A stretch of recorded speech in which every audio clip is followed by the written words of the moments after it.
जय हिंद। मैं पीके विद्यार्थी। आज हम लोग सर्वोच्च न्यायालय का अध्ययन करेंगे। सर्वोच्च न्यायालय की फर्स्ट पार्ट का वीडियो अपलोड कर दिया गया है, आप उसे एक बार देख लीजिएगा। ये सेकेंड पार्ट का वीडियो है।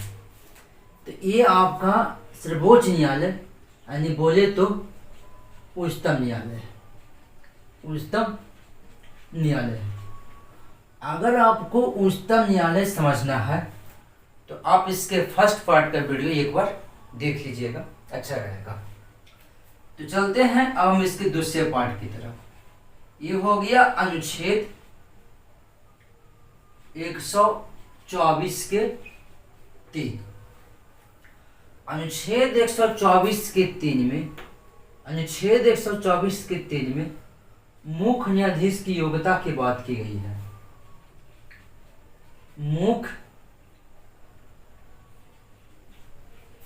न्यायाधीश की योग्यता की बात की गई है।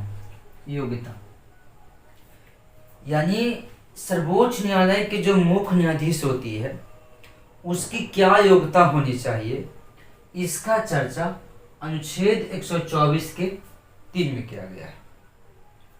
यानी कभी भी आपसे पूछा जाए कि उच्चतम न्यायालय यानी सर्वोच्च न्यायालय का मुख्य न्यायाधीश की योग्यता का उल्लेख किस अनुच्छेद में किया गया है, तो वो हो जाएगा अनुच्छेद 124 के 3। चलिए इसकी योग्यता यानी कैसे व्यक्ति सर्वोच्च न्यायालय के मुख्य न्यायाधीश बन सकते हैं।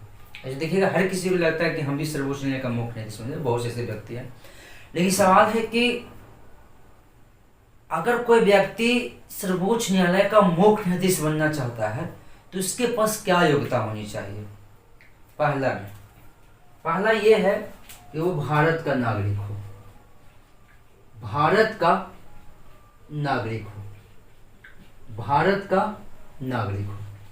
तो देखिए भाई, इंडिया में हर काम करने के लिए मतलब वो सरकार से संबंधित या राजनीति से संबंधित, तो आप सरकार से संबंधित या राजनीति से संबंधित कोई भी काम कीजिएगा ना तो आपको ये खोज देगा। जैसे आप चुनाव लड़ना चाहते हैं इंडिया में, मुखिया से लेकर राष्ट्रपति तक, या सरकारी जॉब करना चाहते हैं, हर चीज में आपको पूछेगा भारत का नागरिक हो। ये तो चलिए, ये तो कोई बड़ी बात नहीं है, हर चीज में ये खोजता है योग्यता में भारत का नागरिक हो, ये कोई बड़ा चीज नहीं है। लेकिन दूसरा क्या है, ये हर व्यक्ति के पास मिल भी जाएगा। दूसरा इसका योग्यता क्या है, तो इसका दूसरा योग्यता ये है कि वही व्यक्ति सर्वोच्च न्यायालय का मुख्य न्यायाधीश बना है जो एक या एक से अधिक यानी कहने का मतलब एक या एक से अधिक उच्च न्यायालय में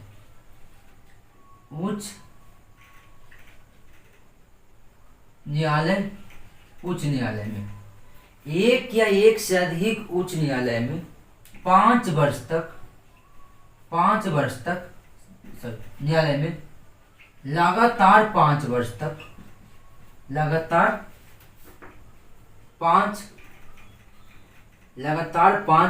तक न्यायाधीश के रूप में कार्य कर चुका है। यानी वो व्यक्ति जो सुप्रीम कोर्ट का मुख्य न्यायाधीश बनना चाहता है उसकी ये भी योग्यता होना चाहिए कि वो एक या एक से अधिक उच्च न्यायालय में यानी 1 या 2 उच्च न्यायालय में लगातार 5 वर्ष तक न्यायाधीश के रूप में कार्य कर चुका हो। चलिए तीसरा योग्यता इसमें यह है कि वो व्यक्ति एक या एक से अधिक उच्च न्यायालय में उच्च न्यायालय में लगातार 10 वर्ष तक अधिवक्ता रह चुका हो, यानी वो वकील रह चुका हो, अधिवक्ता रह चुका हो, तो आप सुप्रीम कोर्ट का मुख्य न्यायाधीश तभी बन सकते हैं, पहला इंडिया का नागरिक हो, दूसरा 5 वर्ष तक लगातार 5 वर्ष तक एक या एक से अधिक उच्च न्यायालय में आप न्यायाधीश रह चुके हैं। तीसरा, एक या एक से अधिक उच्च न्यायालय में 10 वर्ष तक अधिवक्ता भी रह चुके हैं, तब आप उच्चतम न्यायालय के मुख्य न्यायाधीश बन सकते हैं। ये इसकी योग्यता है। अब देखिएगा, अगर कोई मुख्य न्यायाधीश है, अगर कोई उच्चतम न्यायालय का मुख्य न्यायाधीश है, ये आपका मुख्य न्यायाधीश है। अगर कोई उच्चतम न्यायालय का मुख्य न्यायाधीश है तो हमारे यहाँ उम्र भी पूछा जाता है कि मुख्य न्यायाधीश बनने का मतलब कोई भी चीज़ में न्यूनतम उम्र कितना होता है, अधिकतम उम्र कितना होता है।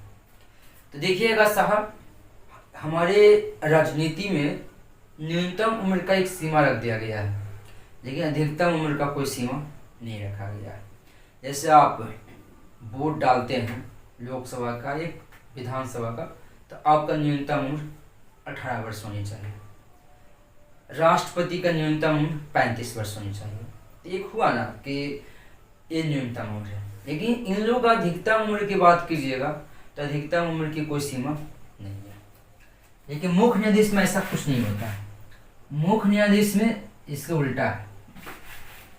मुख्य न्यायाधीश में अगर न्यूनतम उम्र खोजिएगा ना, न्यूनतम उम्र, और ये हो गया अधिकतम उम्र, अधिकतम उम्र। मुख्य न्यायाधीश का न्यूनतम उम्र अधिकतम उम्र की बात कीजिएगा तो मुख्य न्यायाधीश का जो न्यूनतम उम्र है ना साहब, उसका कोई सीमा नहीं है। न्यूनतम उम्र का कोई सीमा नहीं है, बल्कि अधिकतम उम्र की बात करते हैं तो अधिकतम उम्र 65 वर्ष। 65 वर्ष पूरा हो जाने के बाद उस व्यक्ति को मुख्य न्यायाधीश पद का पद छोड़ना पड़ेगा। तो सर्वोच्च न्यायालय का मुख्य न्यायाधीश बनने का न्यूनतम उम्र का तो कोई सीमा नहीं रखा गया है, लेकिन अधिकतम उम्र की बात कीजिएगा तो वह अधिकतम उम्र 65 वर्ष। अगर कोई व्यक्ति सर्वोच्च न्यायालय का मुख्य न्यायाधीश है, उसका उम्र 65 वर्ष हो गया तो उसे पद छोड़ना पड़ेगा। अब एक चीज और देखे होंगे, कार्यकाल भी होता है। जैसे होता है ना कि भाई राष्ट्रपति का 5 वर्ष होता है, राज्यसभा का 6 वर्ष होता है, मुख्यमंत्री का 5 वर्ष होता है।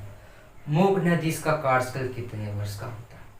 मुख्य न्यायाधीश का कार्यकाल नहीं होता है साहब, नहीं होता है। जो होता है 5 वर्ष 6 वर्ष, ये सब कार्यकाल नहीं होता है। उनका न्यूनतम उम्र का कोई सीमा नहीं, अधिकतम उम्र 65 वर्ष है। 65 वर्ष पूरा हो जाएगा उनको हटना पड़ेगा। लेकिन हाँ, समय से पहले भी उनको राष्ट्रपति हटा सकते हैं। यानी मुख्य न्यायाधीश को पद से हटाने का अधिकार किसे है? तो वो राष्ट्रपति को, राष्ट्रपति उसे समय से पहले हटा सकते हैं। तो ये राष्ट्रपति की हम योग्यता का बात कर रहे थे। अब इनकी नियुक्ति, यानी राष्ट्रपति का नियुक्ति कौन करवाता है, कौन करता है? तो अगर हम नियुक्ति की बात करें ना साहब, यानी राष्ट्रपति का नियुक्ति,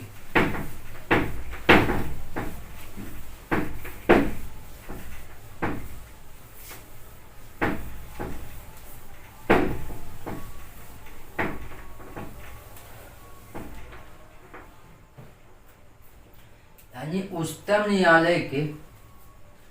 न्यायालय के ये जो मुख्य न्यायाधीश है, मुख्य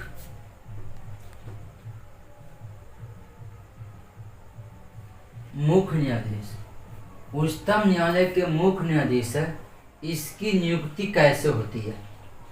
यानी इसका नियुक्ति कैसे होती है? तो देखिएगा, उच्चतम न्यायालय के मुख्य न्यायाधीश है ना, इसे नियुक्त करता है राष्ट्रपति। नियुक्त कौन करता है? राष्ट्रपति।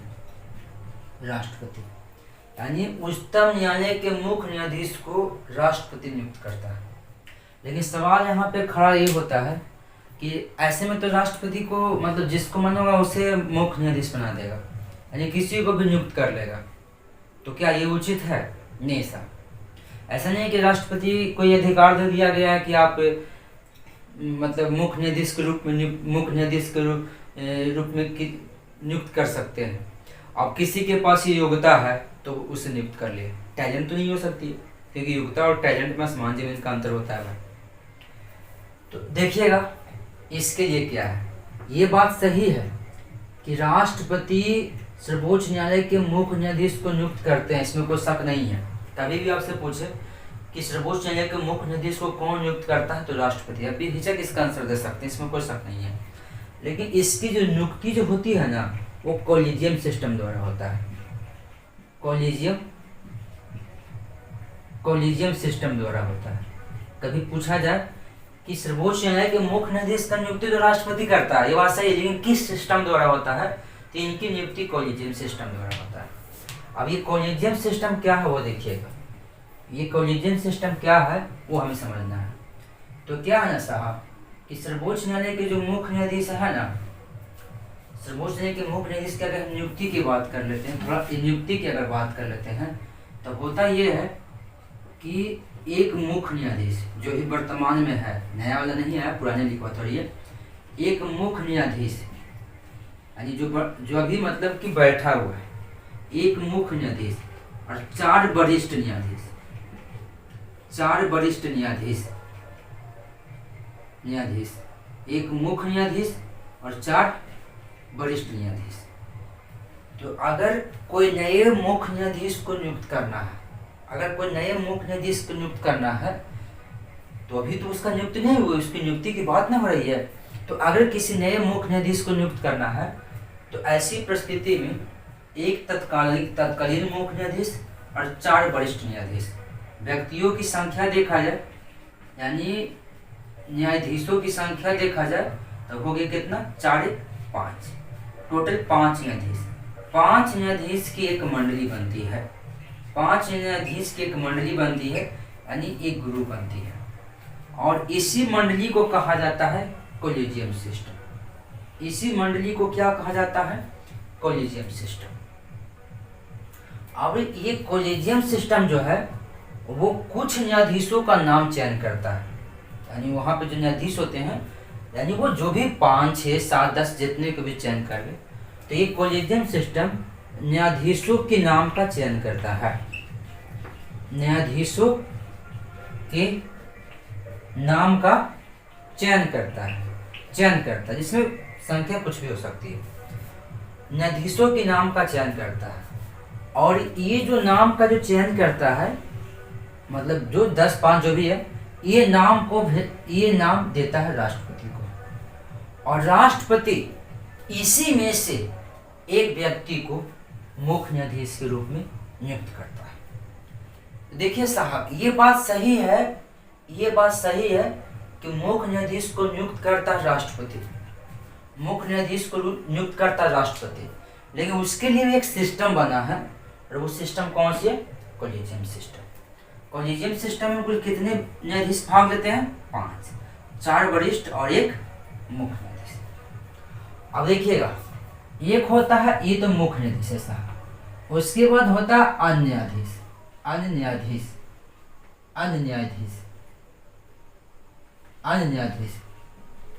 तो एक होता है अन्य न्यायाधीश।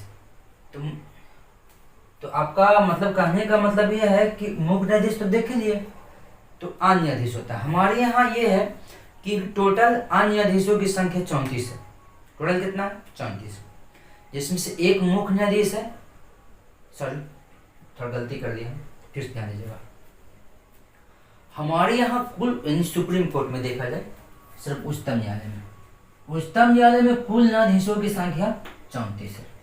उच्चतम न्यायालय में भी कुल न्यायाधीशों की संख्या 34 है, जिसमें एक हो गया मुख्य न्यायाधीश और 33 हो गया अन्य न्यायाधीश। तो अन्य न्यायाधीश की अगर नियुक्ति की बात करें कि इसे नियुक्त कौन करता है, तो अन्य न्यायाधीश की नियुक्ति की बात करें तो इसे नियुक्त करता है राष्ट्रपति। इसे कौन करता है, राष्ट्रपति। लेकिन किसके सलाह से करता है, तो मुख्य न्यायाधीश की सलाह से, मुख्य न्यायाधीश की सलाह से, याद रखिएगा। तो देखिएगा, अन्य न्यायाधीश की जो नियुक्ति होती है वो मुख्य न्यायाधीश की सलाह से होती है और करता है राष्ट्रपति। अब मुख्य न्यायाधीश, अब अनुच्छेद 124 के 6 में देखिएगा, अनुच्छेद 124 के 6 में, अनुच्छेद 124 के 6 में मुख्य न्यायाधीश की शपथ की बात करते हैं। शपथ इसको कौन दिलवाता है, इसे शपथ दिलवाता है राष्ट्रपति, इसे शपथ दिलवाता है राष्ट्रपति। ऐसा अनुच्छेद 124 के 6 में कहा गया है।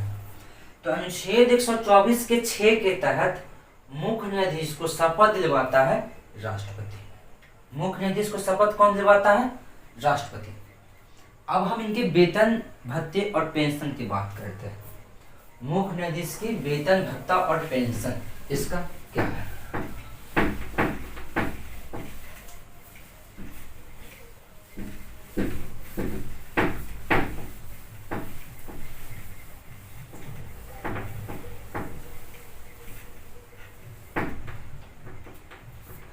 देखिएगा अनुच्छेद 125 जिसमें कहा गया है मुख्य न्यायाधीश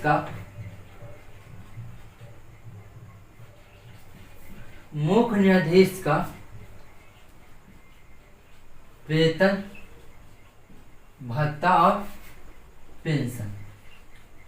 मुख्य न्यायाधीश का वेतन भत्ता और पेंशन नहीं, मुख्य नहीं होगा, न्यायाधीशों का जितने भी है। तो उच्चतम न्यायालय में अनुच्छेद 124 के 25 में कहा गया है उच्चतम न्यायालय में न्यायाधीशों का वेतन भत्ता पेंशन, यानी न्यायाधीशों का। इसमें हम मुख्य भी लिख सकते थे, ऐसी बात नहीं है साहब, लेकिन मुख्य नहीं इसलिए नहीं लिखे क्योंकि इसमें सबको ऐड किया गया है, 34 को ऐड किया गया ना। तो ऐसी परिस्थिति में स्पेशल मुख्य लिखना तो उचित नहीं है। तो देखिएगा उच्चतम न्यायालय में न्यायाधीशों का वेतन भत्ता पेंशन ये तय करता है। हाँ, इसका चर्चा किया गया अनुच्छेद 125 में, लेकिन इसका वेतन भत्ता पेंशन कितना रहेगा ये निर्धारित करता है संसद। ये निर्धारित कौन करता है? संसद। कभी आपसे पूछ दिया जाए कि उच्चतम न्यायालय में न्यायाधीशों का या मुख्य न्यायाधीशों का, कोई बड़ी बात नहीं, मुख्य न्यायाधीश भी किताब में लिख देता है, इससे हमको मतलब डिस्टर्ब नहीं होना है। तो उच्चतम न्यायालय में न्यायाधीशों का या मुख्य न्यायाधीशों का वेतन भत्ता पेंशन का उल्लेख किस अनुच्छेद में किया गया? अनुच्छेद 125 में। लेकिन इनका वेतन भत्ता पेंशन कितना मिलेगा, कैसे मिलेगा, ये तय करता है संसद। ये भी आपसे क्वेश्चन पूछता है कि न्यायाधीशों का वेतन भत्ता पेंशन कौन तय करता है? संसद करता है। अब देखिएगा हमारे यहाँ न्यायाधीशों को वेतन मिलता है, भत्ता मिलता है। वेतन तो आप समझ ही रहे हैं, जो अभी मिल रहा है उनको पेमेंट कैश। भत्ता इनकी सुविधाएं हो गया, जैसे इनका सुविधा ये होता है, इनको निःशुल्क आवास मिलता है, डॉक्टर की सेवाएं दी जाती है निःशुल्क, गाड़ी मिलता है, उसके बाद टेलीफोन, मतलब बहुत सारी सुविधाएं मिलती है। पेंशन, वो रिटायर होता है ना, तो उनको मतलब पैसा रिटायर होने के बाद ही पेंशन मिलता है, आप लोग जानते भी होंगे। तो देखिएगा हमारे यहाँ ये मुख्य न्यायाधीश है, ये क्या है? मुख्य न्यायाधीश।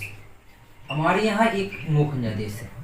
और बात करते हैं अब अन्य न्यायाधीश का। अन्य